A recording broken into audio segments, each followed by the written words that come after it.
Shirika pia limejikita safari hii kuanza kuangalia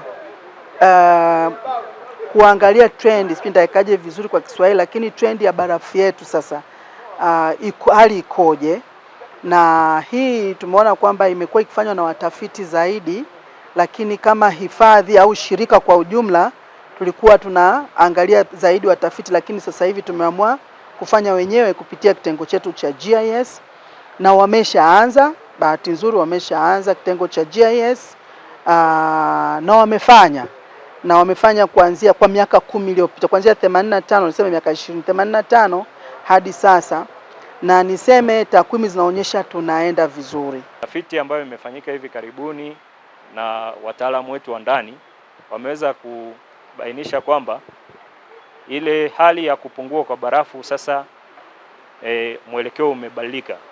Kutoka miaka 1980 trend ilikuwa ikienda chini, lakini kwa sasa tafiti zinaonyesha kuanzia mwaka 2000 mpaka 2005 2010 ile hali ya kushuka ilifikia mahali ikaacha kushuka, na kutoka 2015 mpaka 25 trend ile imeenda ikiongezeka.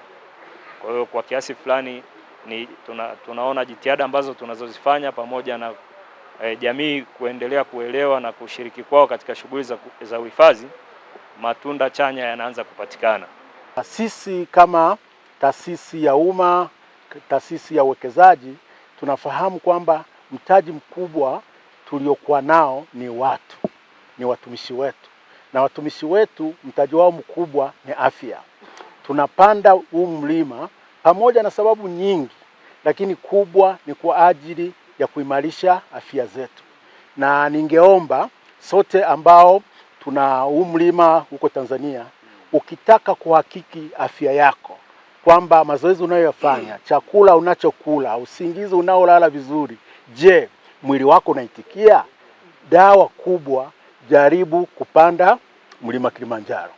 Pale utapata uhakika kwamba kila mfumo wa afya yako ukoje. Kwa hiyo tunaambiwa, tuna guide wazuri, tuna madaktari, wewe usilazimishe, lakini kiuhalisia hakuna daktari mzuri, hakuna kipimo kizuri cha afya yako kama kuweza kupanda mlima Kilimanjaro. Na hapa pia niendelee kutoa wito kwa Watanzania wote, ikiwa ni pamoja na wananchi wa wilaya yetu ya Moshi, kuendelea kuhakikisha mlima Kilimanjaro uhifadhi wake sio jukumu tu la mamlaka ya hifadhi ya mlima Kilimanjaro, bali ni jukumu la kwetu sisi sote kama jamii. Tuweke ushirikiano kwa KINAPA, lakini sisi pia wenyewe tuwe walinzi na sio waharibifu ama wachafuzi wa mazingira haya. Tunaendelea na kampeni ya upandaji wa miti, ikiwa ni urejeshaji wa uoto wa asili ndani ya mlima wetu Kilimanjaro, lakini pia katika mazingira yetu yote, na kampeni hiyo tunaendelea nayo. Na hata leo wapo watu kutoka ofisi ya Mheshimiwa Mbunge wanapanda leo miti 500, na tunaendelea pia na zao la kahawa. Na hata sisi tumejipangia kwenye juma hili la misitu duniani, tunataka tupande miti 100,000 ndani ya wilaya yetu ya Moshi.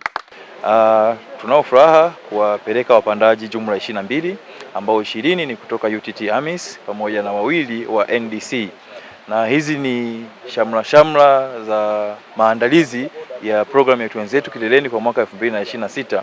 Kwa hiyo hawa wametangulia ili tuendelee kuhamasisha na wengine, ili ifikapo Disemba basi tuwe na makundi mengi ambayo yatapanda mlima Kilimanjaro.